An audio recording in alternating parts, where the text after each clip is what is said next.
Assalamualaikum warahmatullahi wabarakatuh.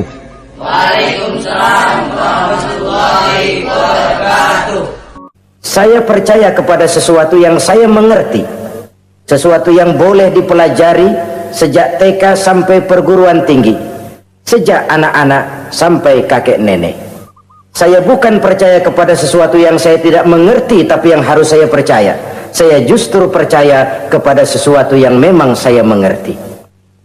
Saudara-saudara, demikianlah bahwa Tuhan dalam Islam adalah Tuhan yang terbuka, rasional, boleh dipelajari sejak kakek-kakek sampai anak-anak, sejak TK sampai kepada perguruan tinggi.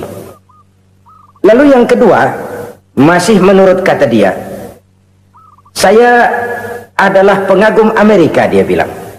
Sebagai penegak hak-hak asasi manusia, sebagai pahlawan demokrasi yang pagi-pagi sudah mencanangkan di dalam dia punya Declaration of Independence bahwa semua manusia dilahirkan sama, all men are created equal.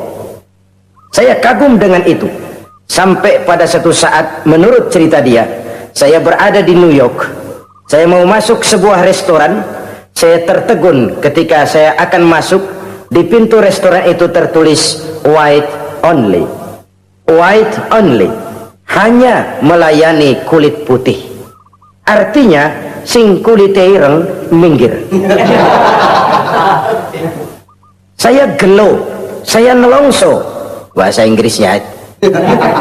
Katanya all men are created equal, semua manusia dilahirkan sama. Lah ini kok tegel-tegele, kok sampai hati bikin tulisan hanya melayani kulit putih.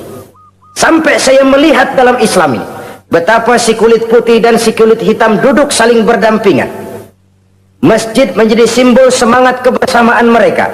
Siapapun masuk masjid buka sepatu, di sana mereka menghadap ke arah yang sama, menyembah Allah Tuhan yang sama, mengikuti cara Rasul yang sama, melakukan gerak yang sama, membaca bacaan yang sama, dengan bahasa yang sama. Persaudaraan seperti inilah yang lama saya dambakan. Ini kenapa saya memilih Islam. Saudara-saudara kaum muslimin, saya ingin menggunakan cerita ini sebagai pengantar bahwa salah satu misi Islam memang membebaskan manusia dari ras diskriminasi. Nabi menyatakan, innallaha la yanzuru ila suwarikum wa amwalikum walakin yanzuru ila qulubikum wa a'malikum. Sungguh Allah tidak melihat tampangmu, Allah tidak melihat potonganmu, Allah juga tidak melihat hartamu. Yang Allah lihat adalah hati dan amal perbuatanmu. Islam membebaskan manusia dari ras diskriminasi. Dari manapun orang datang, apapun warna kulitnya, dari suku apapun ia dilahirkan, akidah mengikatnya dalam satu persaudaraan yang mesra, persaudaraan Islam.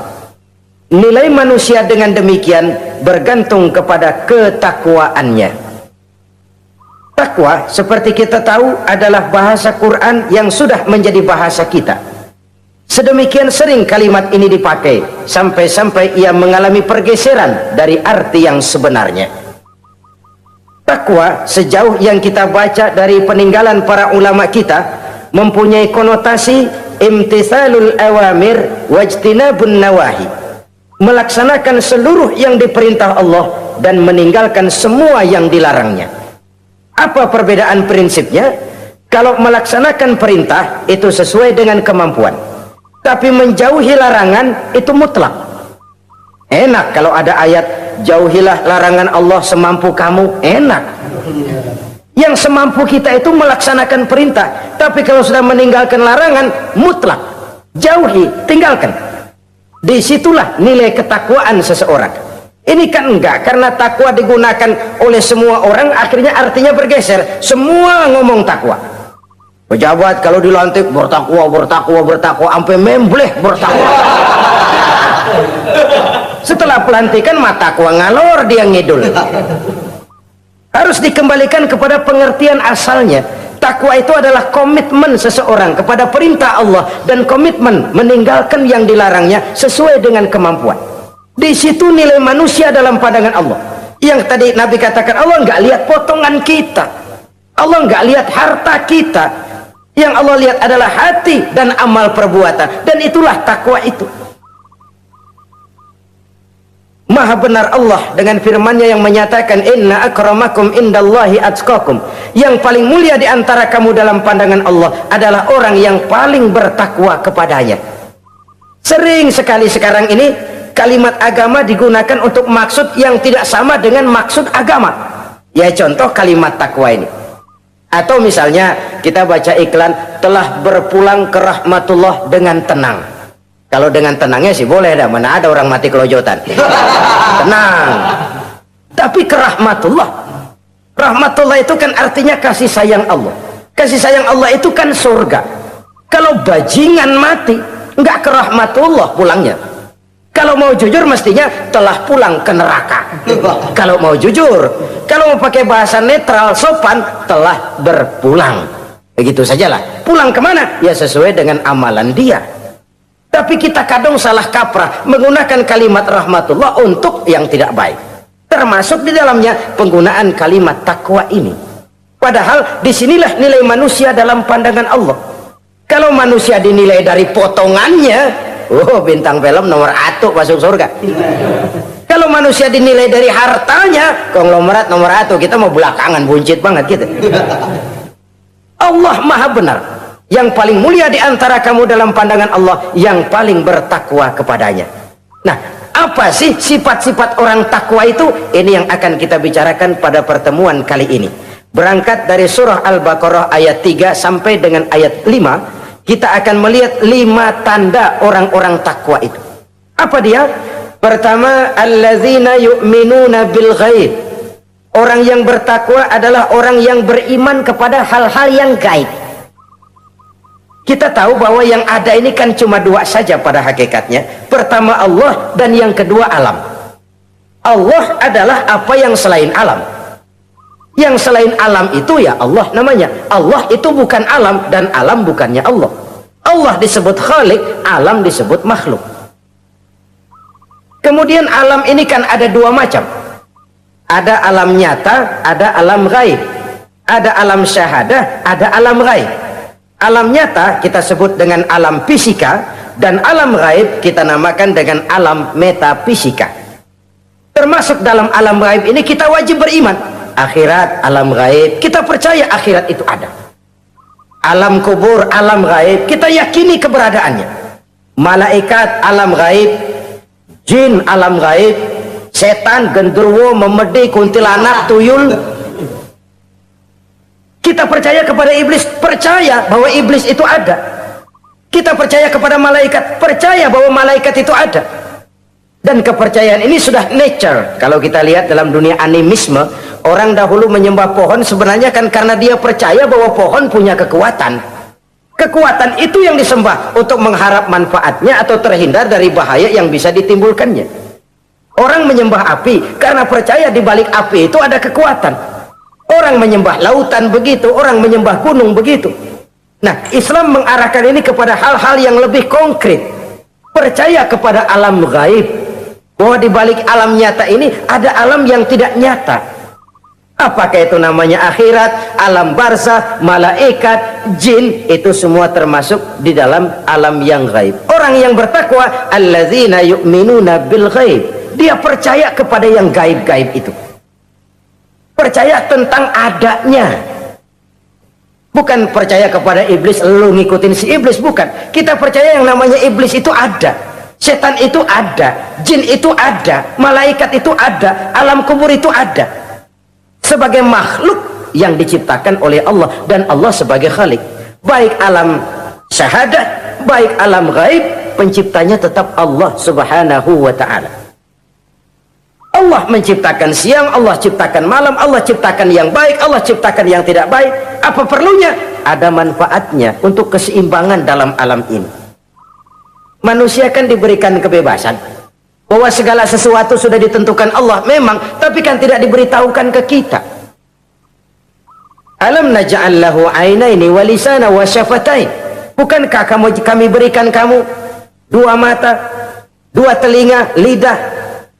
Bukankah kami berikan kamu kemampuan untuk berpikir? Kami berikan tunjukkan 2 jalan, yang baik, yang tidak baik. Kira-kira, manusia, ini jalan kebaikan, akhirnya akan sampai ke surga. Ini jalan kejahatan, akhirnya akan sampai ke neraka. Silakan kamu memilih. Agar kamu tidak salah pilih, kami berikan otak. Kami turunkan Rasul, kami turunkan wahyu, kami turunkan agama. Kalau sudah semikian komplitnya, masih salah pilih juga, emang dasar rezeki bonyok. Dikasih otak, diturunkan Nabi dan Rasul, diturunkan wahyu, ditunjukkan jalan kebenaran. Malahan kata Imam Mustafa Al-Maraghi, Allah memberikan petunjuk kepada kita itu bertahap. Pertama diberikan yang namanya hidayatul ilham, insting. Insting ini tingkatan dasar yang sangat diperlukan oleh manusia. Kita bisa lapar, kita bisa sedih, kita bisa gembira, kita bisa nangis, kita bisa ketawa. Nggak ada yang ngajarin. Belum pernah saya melihat ada kursus ketawa, belum pernah. Belum pernah ada akademi pertangisan, nggak ada. Itu insting yang kita bawa sejak lahir. Dan anehnya ketawa tiap orang nggak sama, nangis tiap orang nggak sama. Itu insting. Bayangin kalau itu nggak ada, kita nggak bisa sedih, nggak bisa gembira, kita nggak bisa ketawa, nggak bisa nangis, polos hidup ini kayak boneka, nggak ada insting. Nah, ini juga diberikan kepada binatang. Binatang kan cuma instingnya insting rendah. Binatang marah bisa marah, tapi perasaan mulia binatang nggak punya. Kepengen dipuji kan kagak ada binatang. Dia cuma punya perasaan rendah. Marah, tahu kebo kita sodok, marah dia. Perasaan rendah, lapar binatang punya, kenyang binatang punya, tapi perasaan tinggi binatang nggak punya. Kepengen hidup lebih baik, nggak ada. Kepengen hidup terhormat, nggak ada. Senang kalau dipuji, nggak ada. Coba dah kebo kita puji habis-habisan, diam aja dia. Waduh, lu bukan main, hebat bener. Ya tetap aja kebo. Atau kita caci maki, nggak bakal dia marah. Ini perasaan tinggi, ingin lebih baik, ingin lebih terhormat, senang kalau dipuji, marah kalau dicaci. Itu perasaan tinggi yang hanya diberikan kepada manusia. Manusia dipuji senang, dicaci marah. Orang kita puji walaupun wah kamu hebat bener, walaupun dia bilang ah kamu bisa aja, tapi kupingnya tetap aja mekar.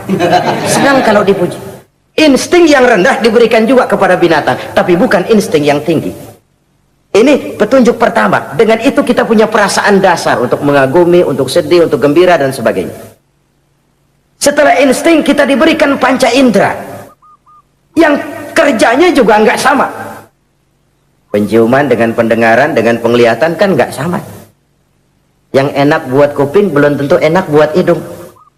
Orang buang angin kalau ditinjau dari segi bunyi enak buat kuping, tapi hidung kan kelabakan. Kerjanya nggak sama. Panca indera ini penting sebagai kesiapan untuk melayani insting. Persiapan melayani insting. Cukupkah? Tidak. Binatang juga diberikan panca indera. Bahkan kadang-kadang panca indera binatang lebih tajam daripada panca indera manusia. Nah, lalu diberikan yang ketiga, ini yang membedakan manusia dari binatang. Apa? Hidayah berupa akal, pikiran. Dengan ini, coba kita lihat. Manusia bikin rumah, burung bikin rumah.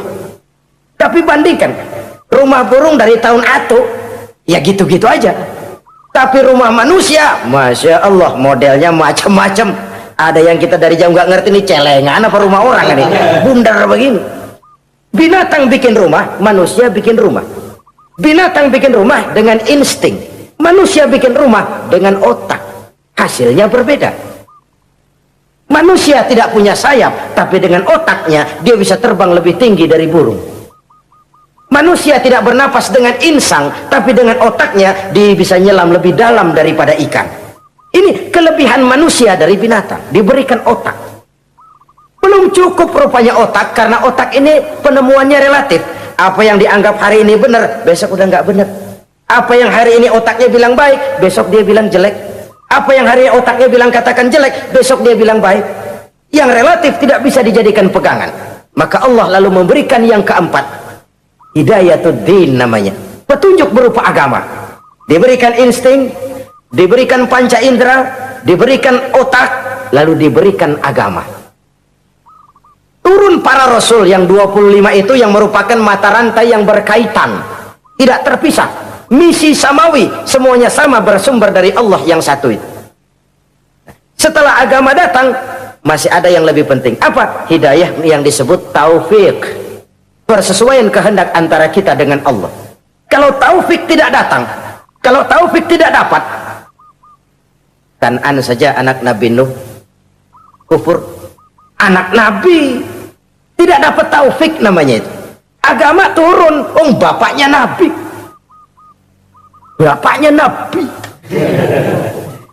Azar, ayahnya Nabi Allah Ibrahim, tidak mendapat taufik. Lalu Abu Jahal, Abu Lahab, pamannya Nabi, tidak mendapat taufik. Lalu istrinya Nabi Lut tidak mendapat taufik. Bayangkan ini, anak Nabi, paman Nabi, bapak Nabi, istri Nabi. Taufik inilah yang hak prerogatif Allah. Insting semua dikasih, panca indera semua dikasih, otak semua dikasih, agama kepada semua diturunkan, tapi taufik ini hak prerogatif Allah. Lah kita ini bersyukur, ponakan Nabi aja bukan dapat taufik. Tidak sekedar mendengar Islam, mendengar agama, tapi mengikuti agama itu sendiri. Inilah institusi-institusi yang diberikan Allah kepada kita. Jadi kalau sudah begini lengkap, manusia, nih aku kasih, tempuh jalan ini, masih salah juga, dasar sableng. Pantas kalau Allah mengadili, pantas kalau Allah memberikan sanksi. Kenapa? Rasul udah turun, otak dikasih, panca indera dikasih, peringatan dikasih, masih salah juga, pantas dong kalau diadili. Kecuali kalau Allah nggak nurunin apa-apa, hidup dah selagu-lagu lu sono, mau guling mau gupak terserah deh. Kalau begitu lalu ada pengadilan, nggak adil. Ini institusinya lengkap kok. Pantas kalau Allah mengadakan pengadilan di akhirat. Pantas kalau Allah meminta kita pertanggungan jawab. Komplit begini rupa. Nah, termasuk di dalamnya kita percaya kepada yang gaib ini. Bahwa ada yang tidak nyata di balik yang nyata ini. Ada yang kita percaya kebaikannya, ada yang kita percaya sekedar percaya saja. Kayak setan, iblis, kita percaya adanya, tapi kan nggak wajib ngikuti. Termasuk mempelajari ilmu-ilmunya setan, ilmu-ilmunya iblis. Tenung, santet, nujum-nujuman, ramal-ramalan, itu kan ilmu-ilmunya setan, ilmu-ilmunya iblis. Belajar saja pun jangan, belajar saja pun nggak boleh, apalagi sampai mengamalkannya. Karena tatkala kita belajar apalagi mengamalkan, kita sudah bersekutu dengan setan dan iblis. Na'udzubillah summa na'udzubillah. Ini yang pertama. Jadi orang yang bertakwa itu sifatnya yang pertama, dia percaya kepada yang gaib. Di balik yang nyata ada yang tidak nyata. Lah, saudara-saudara, jangankan yang alam seperti ini ya, alam kubur, alam akhirat, masih di alam nyata ini saja ada sesuatu yang hanya kita bisa rasakan tapi nggak bisa kita lihat, nggak bisa kita pegang. Contohnya angin, ada tuh kita rasain tapi kan nggak bisa kita pegang. Bentuknya bagaimana kita nggak tahu. Wah, merah pak, kenapa? Buktinya dikerok. Itu mah merah kerokan, bukan warna angin merah. Sesuatu yang ada tapi hanya bisa kita rasakan. Pedas, makan cabai pedas, pedas itu ada tapi kan abstrak. Mana sih pedasnya? Nggak bisa kita pegang, nggak bisa kita lihat, tapi kita rasain. Oh, itu yang hijau mah cabai mang. Pedasnya mana? Pedasnya sesuatu yang cuma ada rasa, tanpa bentuk, tanpa bisa kita jamah. Ini satu langkah untuk mengantar kita memahami yang gaib, yang masih dalam alam nyata saja. Ada sesuatu yang kita cuma merasakan adanya, tapi kita nggak bisa lihat, kita nggak bisa pegang. Makanya ada orang tanya, Pak, itu kalau orang mati dibacain Fatihah di sono apa pahalanya nyampe tuh? Saya jawab, kalau ente nggak percaya mati dulu dah. Mati dulu, bacain Fatihah, tungguin di sono. Kalau nggak nyampe balik lagi kemari. Long bagaimana hal-hal yang kayak begitu? Wong sholat saja kita nggak tahu sholat kita diterima atau tidak oleh Allah. Kita puasa, kita hanya melaksanakan. Allah mau terima apa tidak kita nggak tahu. Itu yang nyata-nyata, apalagi sudah berkaitan dengan hal-hal yang gaib. Ini sifat yang pertama, orang yang bertakwa, alladzina yu'minuna bil ghaib, dia percaya kepada yang gaib. Alam kubur itu ada, alam akhirat ada, malaikat ada, jin ada, surga ada, neraka ada, dan lain sebagainya. Satu. Yang kedua, orang yang bertakwa itu wa yuqimunas shalah. Setelah percaya kepada yang gaib, mereka juga mendirikan solat. Nah, mari kita lihat ayatnya. Selalu yang berkaitan dengan solat itu kalimatnya yuqimunas shalah, mendirikan solat, bukan mengerjakan. Gak ada ayat i'malis shalah, if'alis shalah, kerjakan solat, gak ada. Selalu aqimis shalah, dirikan solat. Kenapa? Kata para ulama, kalimat mendirikan ini mengandung makna istimrar, mengandung arti kontinuitas, ada kelanjutan. Mendirikan solat artinya mengerjakan solat dengan betul, selesai solat, ajaran solat diterjemahkan dalam kehidupan. Itu artinya mendirikan solat. Nah, kalau dilihat dari sisi ini, banyak di antara kita yang sudah mengerjakan solat tapi belum mendirikan solat. Sebab mendirikan istimrar, ada kesinambungan. Selesai solat, ajaran solat diterjemahkan di tengah-tengah kehidupan bermasyarakat. Sehingga solatnya punya refleksi, solatnya punya bias dalam membentuk kepribadian dirinya. Ini kadang-kadang rancu, yang sembahyang dia, yang nyolong dia, yang baca Quran dia, yang fitnah orang dia, yang sedekah dia, yang nyolong dia juga. Hansip bingung bagaimana mutusinnya. Kalau mendirikan solat mengandung arti kesinambungan, selesai solat, ajaran solat diterjemahkan dalam kehidupan. Apa? Banyak tentunya. Misalnya solat melahirkan sikap rendah hati, melahirkan keikhlasan, melahirkan sifat jujur, melahirkan sifat disiplin, dan lain sebagainya. Dan itu diterjemahkan dalam kehidupan. Kita lihat, ini anggota badan kita yang paling terhormatkan, kepala. Kalau bercanda sama teman, dipegang tangan, kita masih senyum. Dipegang kaki, kita masih senyum. Tapi kalau pala dikeplakin, jengkel bukan main. Kenapa? Al-Mukarram itu adanya di sini, otak, di kepala. Tapi kepala yang kita hormati ini, ketika sujud dengan di hadapan Allah, sama rendahnya dengan telapak kaki kita. Allahu Akbar. Yang besar cuma Allah. Manusia, kepala sama rendah dengan telapak kaki. Kesadaran ini membias, selesai sholat, kembali ke masyarakat, sombongnya hilang. Apalagi ikhlas. Sholat itu kan lillahi ta'ala. Orang mau puji apa tidak, enggak soal. Orang mau bilang ini, mau bilang itu, soal lain. Yang penting ini saya kerjakan lillahi ta'ala, karena Allah saja, bukan karena yang lain. Disiplin.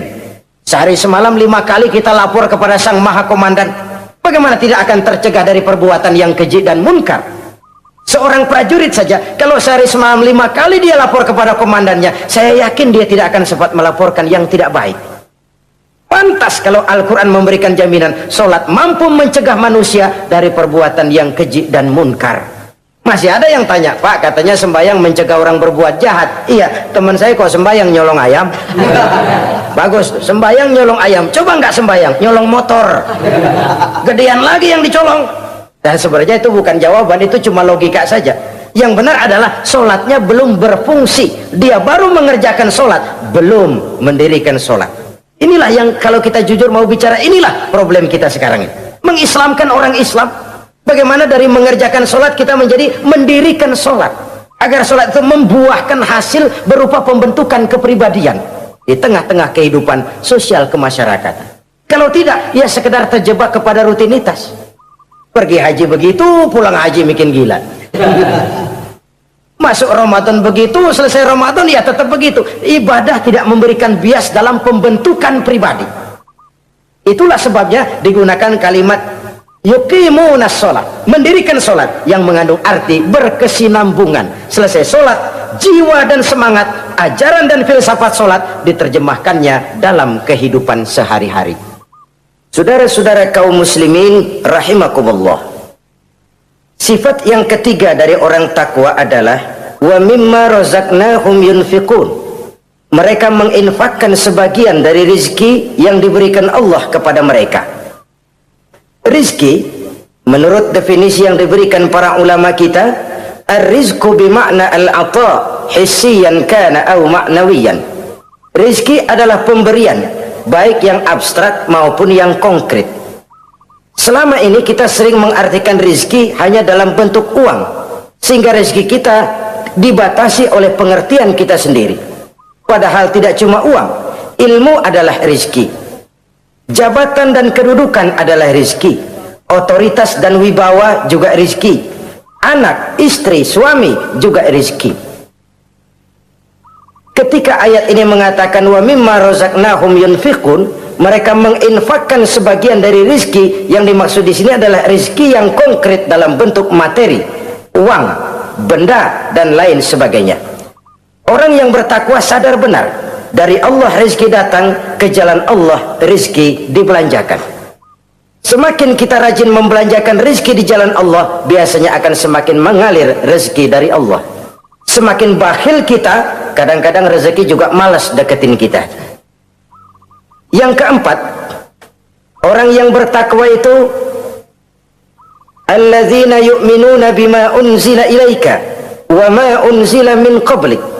Mereka beriman, mereka percaya kepada apa yang diturunkan terhadap Muhammad, yaitu Al-Quran, wa ma unzila min qablika, dan apa yang telah diturunkan sebelum kamu, yaitu Taurat, Zabur dan Injil.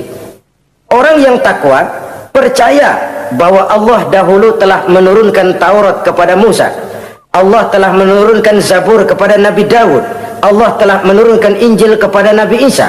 Percaya sekadar percaya, tidak wajib mengamalkan ajarannya.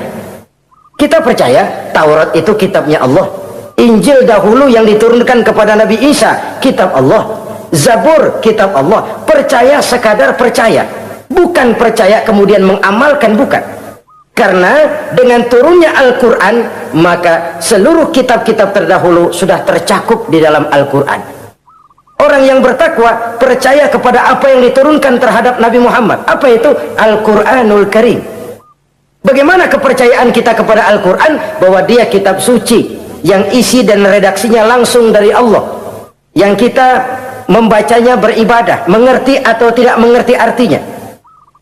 Akan lebih baik setelah bisa membaca, mengerti, kemudian mengamalkannya dalam kehidupan kita. Saudara-saudara, kalau kita adakan konteks ini di mana-mana, modernisasi, globalisasi, kemajuan sering membawa pergeseran nilai.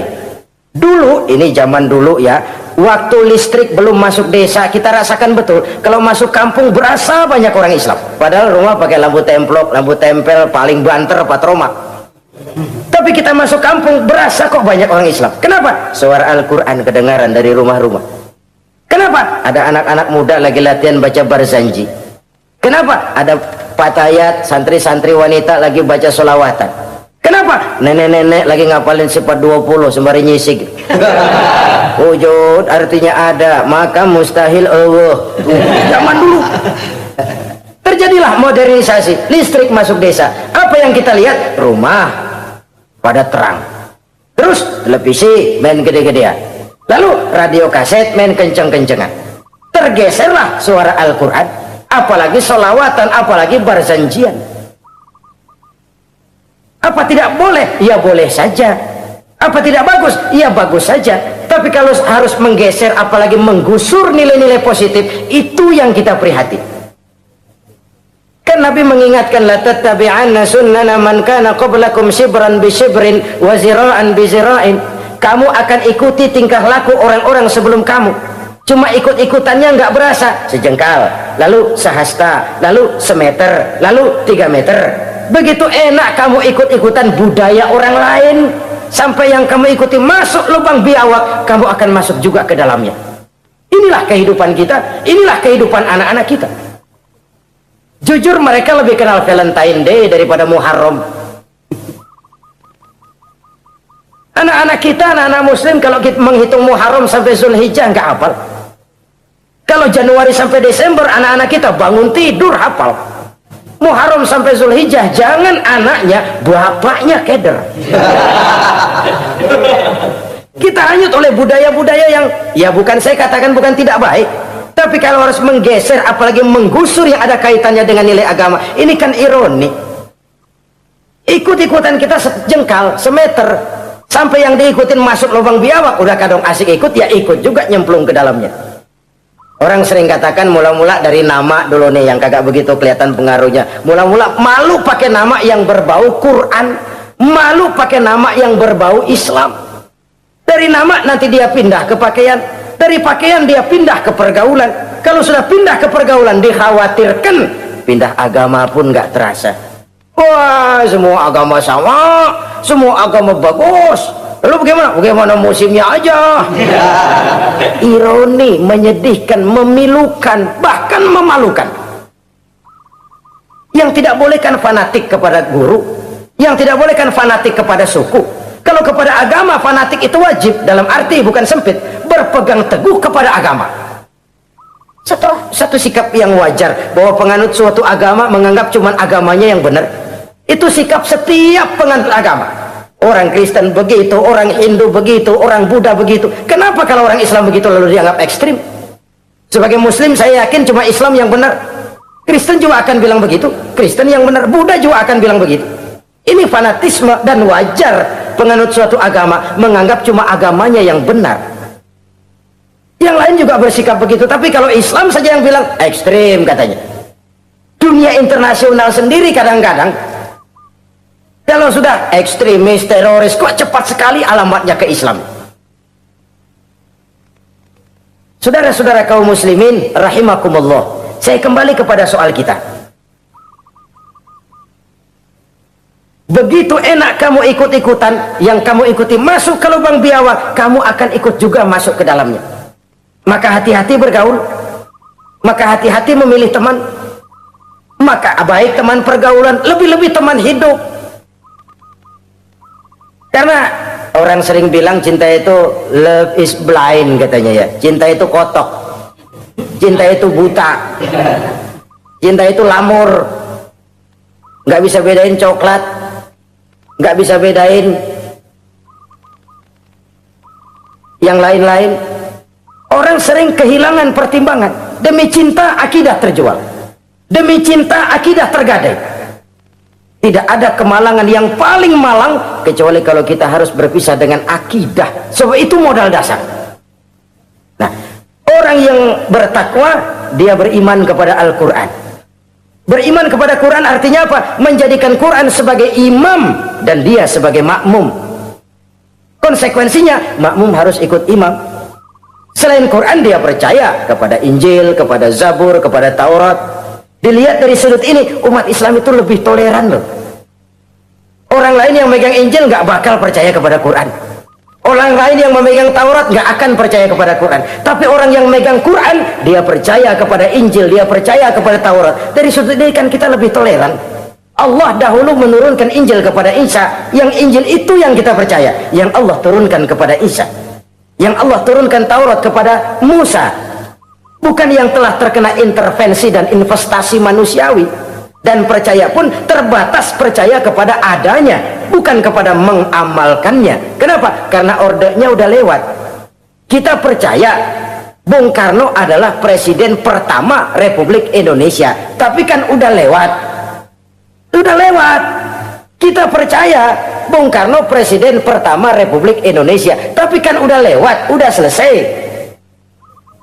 Begitulah kita mempercayai Taurat, mempercayai Injil, ada, kita percaya, tapi kan udah selesai misinya. Yang berlangsung sampai akhirat nanti adalah Al-Quranul Karim. Orang yang bertakwa meyakini itu. Ini yang keempat. Yang kelima, wabil akhirati hum yuqinun. Mereka yakin, orang bertakwa ini, kepada adanya akhirat. Ah, kalau itu kan gampang, semua orang juga yakin. Loh, bukan sekedar yakin, sekedar percaya. Ya, percaya kepada Allah, percaya kepada akhirat, pokoknya percaya. Bagaimana? Ya begitu, pokoknya percaya. Bukan itu. Kepercayaan yang memberikan refleksi. Iya ya, akhirat ada. Ada hidup sesudah mati, ada akhirat sesudah dunia. Saya memang benar kepengen cepet kaya, tapi kalau nipu orang nanti di akhirat bagaimana? Ini loh. Saya memang benar kepengen cepat naik pangkat, tapi kalau mesti jilat atas injak bawah, sikut kiri kanan, teman jadi lawan, lawan jadi teman, di akhirat saya bagaimana? Ini loh percaya akhirat itu. Saya memang benar kepengen cepat kaya, tapi kalau makan renten nanti di akhirat bagaimana? Kepercayaan yang mewarnai gerak kehidupan. Kalau percaya sekedar percaya, yang buta campur budak juga percaya akhirat ada. Tapi kan kepercayaan yang memberikan refleksi, mewarnai gerak hidup kita. Loh, enggak gitu. Orang yang percaya akhirat itu gayanya enggak gitu. Orang yang percaya akhirat itu sikapnya enggak gitu. Orang yang percaya akhirat jalannya enggak gitu. Orang yang percaya akhirat ngomongnya enggak asal ngomong. Kepercayaan yang memberikan refleksi terhadap gerak hidup. Ini refleksi dari sifat-sifat takwa. Saudara-saudara, kalau itulah sifat-sifat orang takwa, lalu terhadap mereka yang takwa ini, karunia apa yang diberikan Allah? Apa keutamaan mereka? Mari kita kutip beberapa ayat. Pertama, ini janji Allah ya. Wa may yattaqillaha yaj'al lahu makhraja. Siapa yang bertakwa kepada Allah, maka ia akan diberikan jalan keluar dari segala macam kesulitan. Masya Allah. Orang takwa itu kan orang yang dekat dengan Allah. Kalau sudah dekat dengan Allah, everything is running well. Apa yang nggak selesai? Impossible, kata otak. Tidak mungkin, kata rasio. Mana bisa menurut kebiasaan. Tapi orang yang takwa selalu saja ada jalan keluar, selalu diberikan Allah jalan keluar. Ini yang faktor yang irasional, faktor yang non komputer, faktor yang samawi. Allah yang mau, ada saja jalan keluar. Coba. Waktu terjadi peristiwa hijrah, Masya Allah, Rasulullah itu sudah dikepung rapat rumahnya, pagar betis. Jangan manusia, tikus saja nggak bisa lewat. Rapat di pagar betis. Kesepakatan sudah jelas, membunuh Muhammad bersama-sama. Apa yang terjadi? Ketika Nabi keluar, buka pintu, وَجَعَلْنَا مِنْ بَيْنِ أَيْدِيهِمْ شَدَّةً وَمِنْ خَلْفِهِمْ شَدَّةً فَأَغْشَيْنَاهُمْ فَهُمْ لَا يُبْصِرُونَ. Di depan, belakang, di kiri, kanan mereka kami jadikan dinding, kami butakan mereka. Mereka enggak lihat Muhammad keluar dari rumahnya. Allah berikan jalan keluar. Padahal Quraisy siaga satu, pita merah, apel siap, mata menteleng, Nabi lewat enggak kelihatan. Persis ikan bandeng. Ikan bandeng kan melotot, colok dia aja, enggak lihat apa-apa. Yaj'al lahu makhraja. Allah berikan jalan keluar dari berbagai macam kesulitan. Sesuatu yang menurut kita, aduh udah dah, nyerah dah, nggak bisa dah. Tapi orang yang takwa kepada Allah, Allah janji, Allah lah yang janji ini, yaj'al lahu makhraja. Allah akan berikan jalan keluar dari segala macam kesulitan. Kenapa? Dia dekat dengan Allah. Orang yang kayak begitu yang kita takut itu. Doanya ngebul, kata anak-anak. Permohonannya didengar, ratapannya dipenuhi. Allah berikan dia jalan keluar, ada saja jalan keluarnya. Ini keistimewaan pertama dari orang yang takwa itu.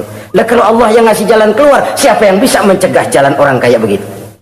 Di pagar betis lolos, di Goa Sur Quraisy sampai ke Goa Sur mencari Nabi. Kalau mereka nengok aja kelihatan. Apa yang terjadi? Dilalah, dadakan. Burung bertelur di bibir goa, laba-laba bikin sarang di bibir goa. Quraisy mikir kalau Muhammad masuk kemari telur berantakan, rumah laba-laba hancur nih, nggak mungkin dia ke sini, cari ke tempat lain. Rumah laba-laba yang rapuh menggagalkan usaha Quraisy yang gagah perkasa. Yaj'al lahu makhraja. Allah berikan jalan keluar. Ini yang pertama. Yang kedua, wa yarzuqhu min haitsu la yahtasib. Allah berikan rizki dia, orang yang takwa ini, dari jalan yang tidak disangka-sangka. Rezekinya mengalir. Kenapa? Dia dekat dengan Allah. Allah maha kaya. Kadang-kadang ini orang kerjaannya sujud doang, mengangkat tangan, rezekinya ada aja. Allah yang kaya, Allah yang maha tahu. Orang yang takwa walaupun gajinya kagak ada, penghasilannya gede. Allah yang memberi. Jangan lupa itu, ada gaji ada penghasilan. Kalau gaji kan ada ukurannya.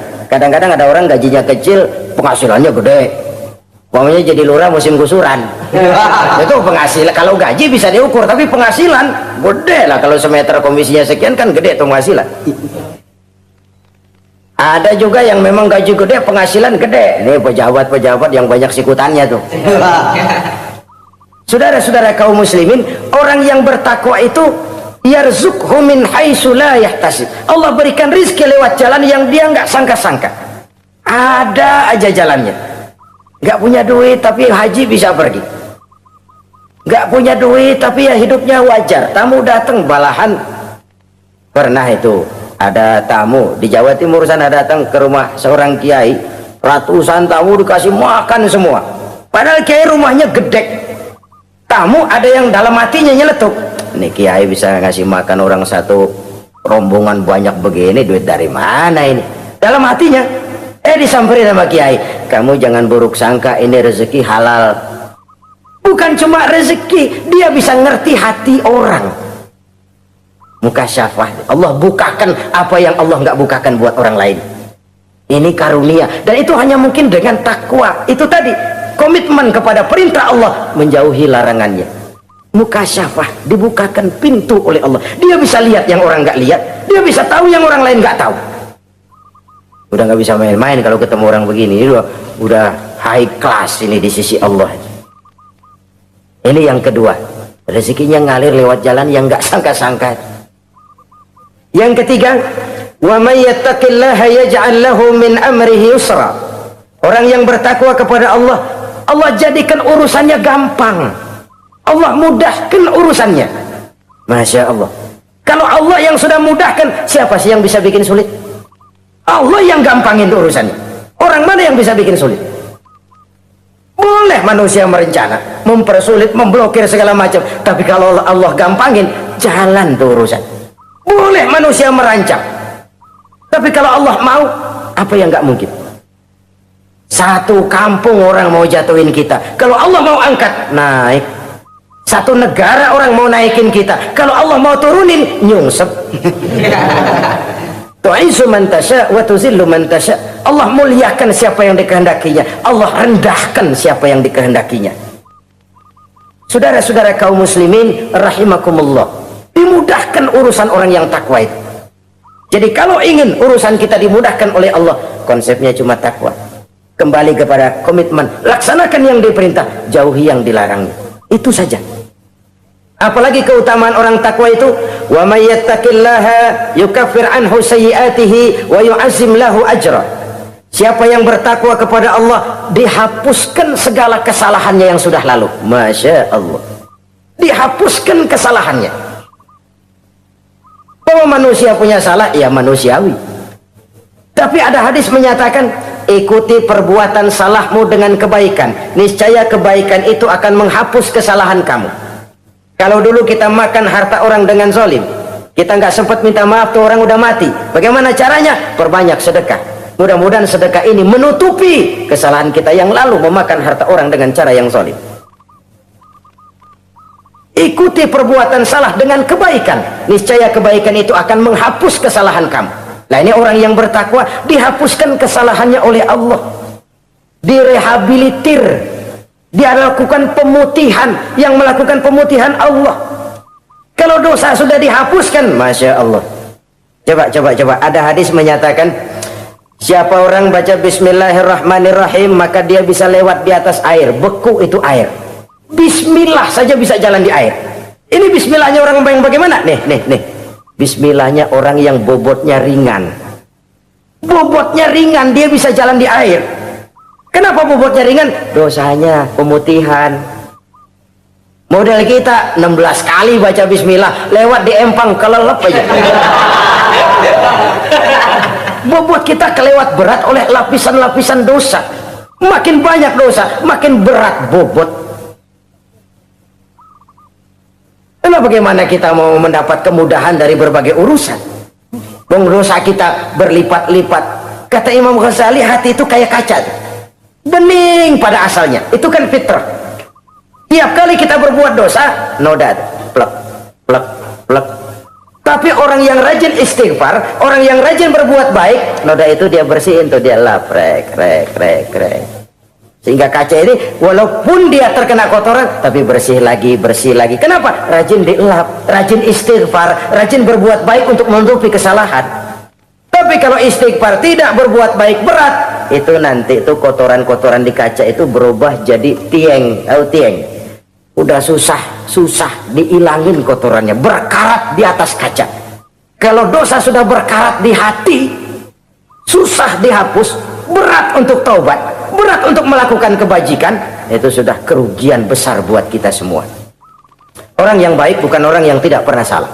Orang yang baik adalah orang yang kalau dia berbuat salah dia sadar, dijadikannya pelajaran untuk tidak diulanginya lagi pada masa yang akan datang. Manusia dalam Islam tidak dilahirkan dengan dosa, tidak. Manusia bertanggung jawab terhadap perbuatannya sendiri-sendiri. Oleh karenanya, apabila kita terjatuh berbuat salah, cepatlah adakan perbaikan. Orang yang bertakwa dihapuskan kesalahannya oleh Allah, dilakukan pemutihan. Ya sama juga televisi lah. Kita dulu udah lupa bayar, kelamaan numpuk. Akhirnya kan kata petugas, yang bulan ini bayar aja dah, yang bulan ini aja dah, yang lain mah pemutihan. Kenapa? Dia sudah lihat kita punya tanda-tanda baik, pengen membayar dengan sebagaimana mestinya. Dari ketakwaan kepada Allah. Lalu wa yu'azzim lahu ajra. Orang yang bertakwa itu diperbesar pahala kebaikannya. Masya Allah. Sudah dosa dihapus, dia diampuni, diputihkan, kebaikannya dilipat gandakan pahalanya. Padahal kita semua sama-sama maklum. Inilah kenikmatan Islam. Kalau kita berbuat jahat, dibalas dengan yang setimpal. Kalau kita berbuat baik, dibalas berlipat ganda. Wallahu yudha'ifu liman yasha. Allah melipat gandakan pahala kebaikan bagi orang yang dikehendakinya. Alangkah pemurahnya Allah. Dosa kebaikan berlipat ganda, dosa kesalahan seimbang dengan kesalahan itu. Karena itu kata para ulama sufi, kalau kamu berbuat jahat, jangan lihat besar kecilnya, tapi lihat kepada siapa kejahatan kamu lakukan. Kalau kamu mendapat kebaikan, jangan lihat besar kecilnya, tapi lihat siapa yang ngasih kebaikan itu. Kecil dosa kita lakukan, tapi kepada Allah. Sedikit karunia yang kita terima, Allah yang ngasih. Logikanya begini. Saya ketemu menteri, dikasih duit 5.000 perak, 5.000 rupiah. Karena yang ngasih menteri, itu duit barangkali saya jadiin jimat. Enggak saya belanja-belanjain. Saya simpan. Kenapa? Buat bangga-banggaan, buat cerita-ceritaan. Saya ketemu menteri masa nih 5.000 perak dikasih. Menteri yang ngasih 5.000 rupiah, saya simpan, saya jadikan kebanggaan. Bagaimana kalau yang ngasih Allah, yang serba maha kaya, maha adil, maha tahu, kita lupakan. Akaltum ni'mata rabbikum walam tashkurulah. Tiap saat kita namakan nikmat Allah, tapi kita lupa bersyukur kepadanya. Padahal Allah janjikan, makin kamu pandai bersyukur, makin aku tambah nikmatku. Tapi kalau kamu tidak pandai bersyukur, awas, azabku itu amat pedih. Jadi azab, nikmat maksud saya, bisa berubah menjadi azab kalau kita tidak pandai mensyukurinya. Saudara-saudara kaum muslimin rahimakumullah, dari uraian singkat ini saya ambil beberapa catatan utama. Pertama, nilai manusia dalam pandangan Allah adalah ketakwaannya. 14 abad yang lalu, sebelum orang teriak-teriak tentang hak asasi, Rasulullah sudah mencanangkan semangat persamaan ketika beliau bersabda, "An-nasu kulluhum li Adam, wa Adam min turab, la fadla li arabiyyin ala ajamiyyin illa bittaqwa." Seluruh manusia berasal dari Adam. Adam diciptakan dari tanah. Tidak ada kelebihan Arab dengan yang bukan Arab kecuali takwanya. Di situ nilai manusia dalam pandangan Allah. Takwa bukanlah kulit. Wah, itu kalau sorbannya paling gede berarti paling takwa. Belum tentu. Wah, tasbihnya panjang-panjang. Belum tentu. Oh, jenggotnya jengser. Belum tentu. Oh, kumisnya tebal buat nyaring kopi kali. Itu kulit. Kulit perlu, tapi isi jauh lebih penting. Sehingga Nabi katakan, at-taqwa hahuna. Takwa itu di sini, di sini, di sini. 3 kali. Di hati. Bukan di serban, bukan di tasbih, bukan di sajadah, bukan di sarung. Di sini, di situ takwa.